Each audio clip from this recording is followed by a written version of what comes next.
আল্লাহ তাআলা বলছেন আমি আমার নবীকে ওহীর মাধ্যমে মুসা, নূহ, ইব্রাহিম, আদম প্রাগৈতিহাসিক ঘটনাবলী আমি এর দ্বারা জানাইছি কোরআন দিয়ে। রাসূল তো সেখানে উপস্থিত ছিলেন না। আল্লাহ তাআলা বলছেন তিলকা মিন আম্বাইল গায়বি নূহিহা ইলাইকা মা কুনতা তা'লামুহা আনতা ওয়ালা কওমুক মিন ক্বাবলি হাদা। তিলকা মিন আম্বাইল গায়ব, এটা হচ্ছে সেই অজ্ঞাত ঘটনা যা ওহীর মাধ্যমে আমি আপনাকে জানাইছি। তা না হলে আপনি এবং আপনার কওম, আপনার জাতি এই সম্পর্কে কিছুই জানতো না। না ইব্রাহিমের ঘটনা, না নূহের ঘটনা, না মুসার ঘটনা, এগুলো কিছুই জানতেন না। হযরত ইউসুফ আলাইহিস সালামের কথা বলে আল্লাহ তাআলা বলছেন যালিকা মিন আম্বাইল গায়বি নূহিহি ইলাইকা ওয়া মা কুনতা লাদাইহিম ইজ আজমাউ ওয়া হুম ইয়ামকুরুন। এটা হচ্ছে সেই অজ্ঞাত কাহিনী যা আমি ওহীর মাধ্যমে আপনাকে জানাইছি। অথচ তার ভাইয়েরা যখন ইউসুফ আলাইহিস সালামের বিরুদ্ধে ষড়যন্ত্র করছিল তখন আপনি তার কাছে ছিলেন না, আমি আপনাকে জানাইছি ওহীর মাধ্যমে।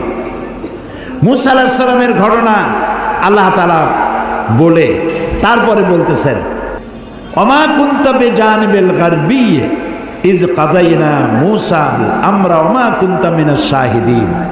মুসা আলাইহিস সালাম তিনি পশ্চিম সেই সিনাই পর্বতের পশ্চিম দিগন্তে, পশ্চিম প্রান্তে তিনি যখন আক্রান্ত হয়েছিলেন সেখানে আপনি উপস্থিত ছিলেন। আমি আপনাকে ঘটনার মাধ্যমে জানাইছি।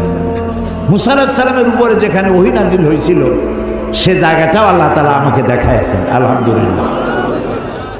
মিশর কায়রো এর রাজধানী, মিশরের রাজধানী কায়রো, জামিয়া আল আজহার পৃথিবীর বহু পুরাতন ইউনিভার্সিটি, বিশাল এরিয়া, প্রায় 56,000 ছাত্রছাত্রী লেখাপড়া করে সেখানে। কত বড় বিশ্ববিদ্যালয়, কতগুলি ক্যাম্পাস। তো সেই বিশ্ববিদ্যালয়ের আমন্ত্রণে আমি সেখানে গিয়েছি, 5 দিন ছিলাম। আমি বলেছি যে মিশরে তো জীবনে আসিনি, আমাকে ঘুমাবার একটু সময় দিও রাত্রে, বাকি আমার একটু ঘুরাও। 5 দিনে 4,500 কিলোমিটার দৌড়াইছি। সিনাই পর্বতের সেইখানে গিয়েছি যেখানে ওহী নাজিল হয়েছিল। মুসা আলাইহিস সালাম মাদায়েন থেকে এসেছেন, প্রচণ্ড ঠান্ডা, পথ হারিয়ে ফেলেছেন।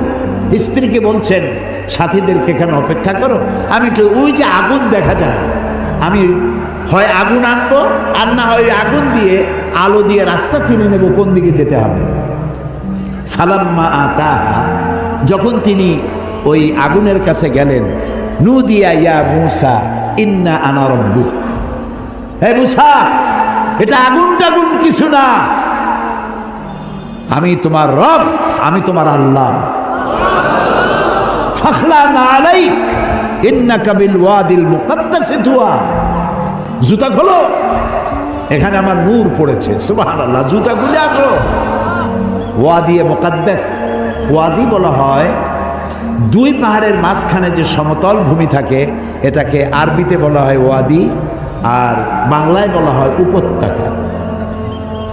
তো আমরা যখন গেছি ওয়াদি মুকদ্দাস সাইনবোর্ড দেখেছি, জুতো আগেই খুলছি বর্ষটা। তারপরে গেলাম সেখানে, যেই গাছের উপরে আল্লাহর নূর পড়েছিল সেই গাছটা, ওরা বলে এটা সেই গাছ। তো আমি এর ঐতিহাসিক সত্যতা নাই বলে মনে করতে পারলাম না যে এটা সেই গাছটাই। ওই গাছের পাতায় পাতায় অনেক চিঠি। আমি জিজ্ঞেস করলাম এই চিঠিগুলি কিসের? বললো যে ইহুদিরা আসে, খ্রিস্টানরা আসে, মুসলমানও আসে, আল্লাহর কাছে চিঠি লিখে ওখানে ধুয়ে যায়। এই খাই খেয়ে কাম না পাইলে করবে কি? তো এটা আমার বলার উদ্দেশ্য ছিল না। আমার বলার উদ্দেশ্য ছিল যে আল্লাহ তাআলা দেখাইছেন বহু কিছু, এমনকি মুসা আলাইহিস সালাম রে এত জ্বালা দিল যে ফেরাউন, ওই ফেরাউনকেও দেখে আসছে, এখনো দাঁত ছিটকে পড়ে আছে। আল্লাহ তাআলা তাকে রেখে দিয়েছেন আল্লাহ বলছেন তোরে মাটিতেও খাবে না, পানিতেও নষ্ট করবে না, পোকামাকড়ও নষ্ট করবে না, তোরে আমি শুটকি বানায় রাখবো কিয়ামত পর্যন্ত। তোর মতো ফেরাউন যারা হবে তোরে দেখে যেন তারা উপদেশ নিতে পারে। আল্লাহ তাআলা এটারও দেখাইছেন, পিরামিডও দেখাইছেন। অনেক নবীর কবরও আল্লাহ জিয়ারত করার সুযোগ। ইমাম শাফি রহমতুল্লাহ আলাইহ, মৌলানা জালালউদ্দিন সৈয়দী রহমতুল্লাহ আলাইহ, ইমাম ওয়াকি, ইমাম বদরুদ্দিন আইনি রাহিমাহুমুল্লাহ, হযরত সালেহ আলাইহিস সালাম, হারুন আলাইহিস সালাম, নবী দানিয়েল আলাইহিস সালাম, হযরত আবী দারদা রাদিয়াল্লাহু তাআলা আনহু, আমর ইবনুল আস রাদিয়াল্লাহু তাআলা আনহু, এদের কবর জিয়ারতের আল্লাহ তাআলা তৌফিক দিয়েছেন। আমর ইবনুল আসের যে মসজিদ দেখলাম মিশরে, সেই মসজিদে লাইলাতুল কদরে 5 লক্ষ লোক নামাজ পড়ে। লাইলাতুল কদর মসজিদ, রাস্তা টাস্তা সব ভর্তি হয়ে যায়। ইমাম যিনি, তিনি হচ্ছেন শেখ জিবরাইল। আমি শেখ জিবরাইল দেখতে পারলাম না, আগ্রহ ছিল যে জিবরাইল কেমন একটু দেখে যাই। এত লোক তার পিছনে নামাজ পড়তে আসে, সুবহানাল্লাহ। তো এখানে আল্লাহ তাআলা বলতে চাইলেন যে সিনাইয়ের পশ্চিম প্রান্তে যে ঘটনা ঘটছিল এটা তো আপনি জানেন না, আমি আপনারে জানাইছি। ফেরাউন আক্রমণ করেছে তার দলবল নিয়ে, 3 দিক থেকে আক্রান্ত হয়েছেন তিনি, আর একদিকে সমুদ্র। সাথীরা বলছে ইন্না লামুদরাকুন, ইন্না লামুদরাকুন, আমরা তো পাকড়াও হয়ে গেছি, আমাদের তো পালাবার কোনো উপায় নাই। মুসা আলাইহিস সালাম কার নবী? জবাব দিতে দেরি হইল কেন? মুসা কার নবী? উম্মত ঘাবড়ে গেছে। উম্মত কি হয়ে গেছে? ঘাবড়ে গেছে, ভয় পাই গেছে। 3 দিক দিয়ে আসছে কারা? শত্রু সৈন্য 3 দিক, আর একদিকে কি? সমুদ্র। ঘাবড়াবার তো কথাই, আপনি আমি হলে তো হার্ট ফেল করবো। কোন দিকে যাবো? ফাইনাতা যাবো, যাওয়ার জায়গা নেই। কিন্তু মুসা আলাইহিস সালাম আল্লাহর নবী, তিনি বলছেন কাল্লা কাল্লা, কখনোই নয়, ভয় পেও না, রব্বি সায়াহদিন, অবশ্যই আল্লাহ আমাদেরকে পথ বের করে দিবেন। কাজী মেঘের মতো কালো ঘন কৃষ্ণ মেঘের মতো উত্তর গগন কালো মেঘে ছেয়ে গেছে, থমথমে ভাব, ঝোড়ো হাওয়া এখনই প্রবাহিত হবে। 30 ফুট উঁচু হয়ে জলোচ্ছ্বাস এসে উপকূলীয় এলাকা ভাসায় নিয়ে যাবে, বজ্রসহ বৃষ্টিপাত হবে, ঝড় বন্যায় উড়ায় নিয়ে যাবে, সুনামি হবে। আল্লাহ তাআলা ছোট্ট একটু বাতাসের আঘাত দিয়ে সব সরাই দিতে পারেন। বলেন সুবহানাল্লাহ, জোরে বলেন সুবহানাল্লাহ। কি ক্ষমতা তার! ফাআলুল লিমা ইউরিদ, যা খুশি তাই করতে পারে। তো আল্লাহ তাআলা ওহীর মাধ্যমে এই কথাগুলি জানাইছেন। বিজ্ঞানীরা, ওই যে বলছি যে বিজ্ঞানীরা যে কথাগুলি আজ বলতেছে, যেমন 1665 খ্রিস্টাব্দে স্যার আইজ্যাক নিউটন, তিনি দেখলেন গাছের থেকে একটা আপেল পড়লো মাটিতে। তিনি তখন চিন্তা করলেন যে আপেলটা মাটিতে পড়লো কেন, এটা তো উপরে উঠে যেতে পারত। এইটা চিন্তা করলেন। চিন্তা করে করে 1665 খ্রিস্টাব্দে তিনি মাধ্যাকর্ষণ শক্তি, ল অফ গ্র্যাভিটেশন, এটা আবিষ্কার করলেন। কত খ্রিস্টাব্দে? 1665।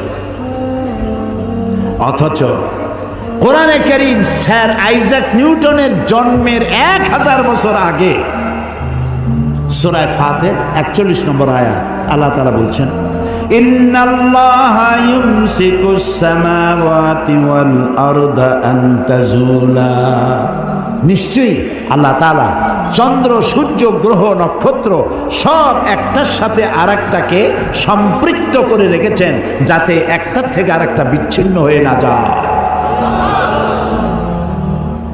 এটাই হচ্ছে ল অফ গ্র্যাভিটেশন। এই মাধ্যাকর্ষণ শক্তির কথা কোরআন 1500 বছর আগে এ কথা আল্লাহ তাআলা বলেছেন। তো দুর্ভাগ্য, কোরআন বুঝি না, কোরআন শুধু সবের নিয়তে পড়ি।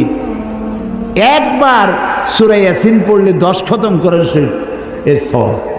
এই যদি হয় তাহলে গোটা কোরআন শরীফ পড়ার আমার দরকারটা কি? খালি সূরা ইয়াসিন পড়লেই তো হলো। 3 বার সূরা ইখলাস পড়লে 1 খতম কোরআন শরীফের সব। তাহলে কোরআন পড়বি কেন মানুষ? আহারে মানুষ, আহারে কপাল পড়া মানুষ। এখন চন্দ্র, সূর্য গোটা সৌরজগৎ সব ঘুরছে।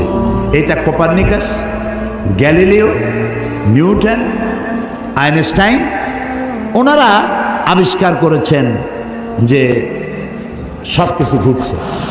এটা বলতেছেন ওনারা এই কয়েকশো বছর আগে। অথচ ১,৫০০ বছর আগে আল্লাহ তাআলা কোনটা ঘোরে, চন্দ্র ঘোরে না সূর্য ঘোরে না দুনিয়া ঘোরে, কে ঘোরে, একথা সূরা ইয়াসিনে আল্লাহ তাআলা তার নবীর কাছে বলে দিয়েছেন।